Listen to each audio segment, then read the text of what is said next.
بسم اللہ الرحمن الرحیم۔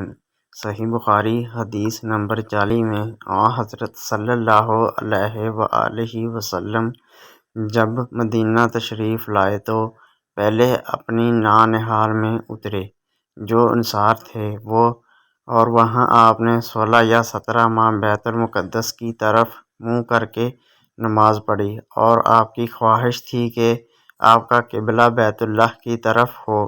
جب بیت اللہ کی طرف نماز پڑھنے کا حکم ہو گیا تو سب سے پہلے نماز جو آپ نے بیت اللہ کی طرف پڑھی عصر کی نماز تھی۔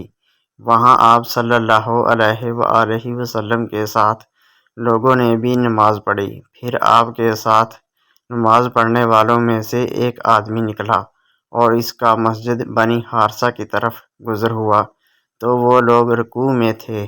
وہ بولا، میں ایک اللہ کی گواہی دیتا ہوں کہ میں نے رسول اللہ صلی اللہ علیہ وآلہ وسلم کے ساتھ مکہ کی طرف منہ کر کے نماز پڑھی ہے۔ یہ سن کر وہ لوگ اسی حالت میں بیت اللہ کی طرف گھوم گئے، اور جب رسول اللہ صلی اللہ علیہ وآلہ وسلم بیت المقدس کی طرف منہ کر کے نماز پڑھا کرتے تھے، یہود اور عیسائی خوش ہوتے تھے، مگر جب آپ صلی اللہ علیہ وآلہ وسلم نے بیت اللہ کی طرف منہ پھیر لیا تو انہیں یہ امر ناگوار ہوا۔